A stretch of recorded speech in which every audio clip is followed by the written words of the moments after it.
Welcome to the Crystal Palace National Sports Centre, where on Sunday the 22nd of November 2015, touch tennis took over.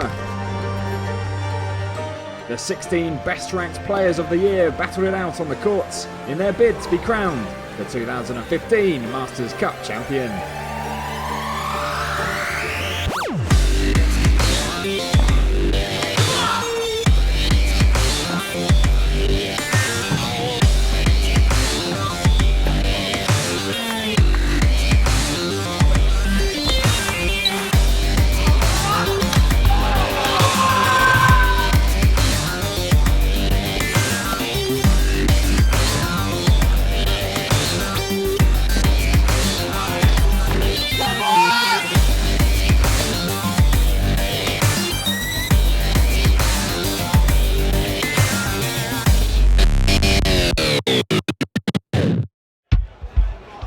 The 2015 Masters Cup was made up of the 16 best players of the year, who were split up into 4 groups of 4.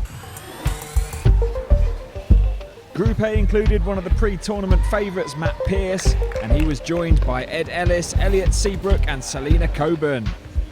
With Pearce almost certain to qualify in top spot, the matchup between Ellis and Seabrook would determine who finished runner-up, and with a 4-2 victory, that honour went to Ellis. Despite later winning the ladies' event, Coburn didn't quite have enough to make the quarters on this occasion. In Group B, Alex Ball, Ben Minsky, Nick Boringer and Matt Gollage battled it out to join Pearce and Ellis in the last 8. Ball came out on top in this group, sending out a strong message to his competitors in the process, as he brushed aside fellow top 10 ranked Minsky for love, who had to settle for second spot. And Ball was rightly pleased with his efforts so far. Doing well, won 3 out of 3. Beat Ben Minsky, who's one of the best in the world. 4 love, taking him straight out. Although impressively winning this point, Gollage was on the wrong end of the 4-2 scoreline against Boringer, who had the consolation of a 3rd place finish in Group B. Group C was a tight affair involving Adam Hassan, Alex Oldfield, Seth Thomas and Jamie Saki. With Hassan, Oldfield and Saki all winning 2 and losing 1 apiece, the 2 qualification spots went on head-to-head results and scorelines, where Oldfield came out on top and Hassan just pipped Saki to second spot. The fight for top spot left Thomas stranded at the root of the table with 3 defeats.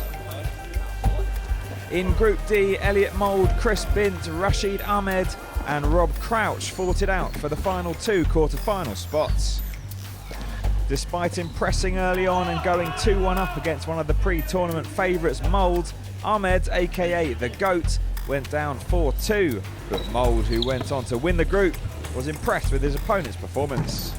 To be honest, it's the best I've ever seen him play. He took the racket out of my hand on a lot of points. Elsewhere, Bint had the better of Crouch and took second spot in the group, but Crouch did have the consolation of 3rd place at the expense of the founder of touch tennis, Ahmed, even if he did have a price to pay. Yeah, I got tagged after the player, but we'll probably have a steward's inquiry into that at the end, and that'll probably go to the governing body of the sport, which unfortunately is him, so I don't think that'll stand up. Ahmed, though, had no complaints about his group stage exit. I wouldn't make excuses, but my car broke down. I didn't have any coffee this morning. My blood sugar dropped a little bit as well, and my wife and I are having a tough patch, but no excuses, he won. With Pearce, Ball and Mould all qualifying with 100% records, and Ellis, Minsky, Oldfield, Hassan and Bint completing the quarter-final lineups, here's where things really started to heat up at Crystal Palace, with 4 semi-final places to fight for.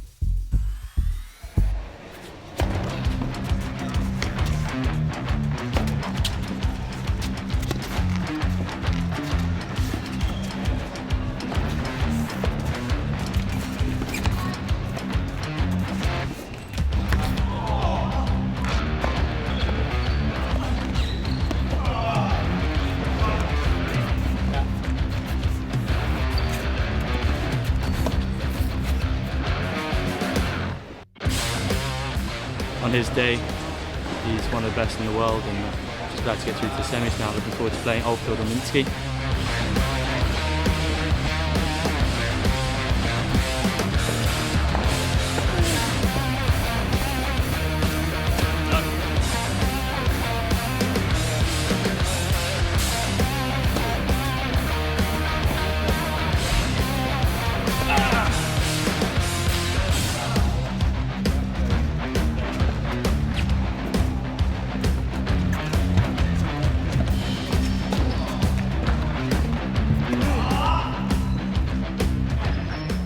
very similar to the last 2 times I've played him actually, in which I've got an average of 0.7 games per set.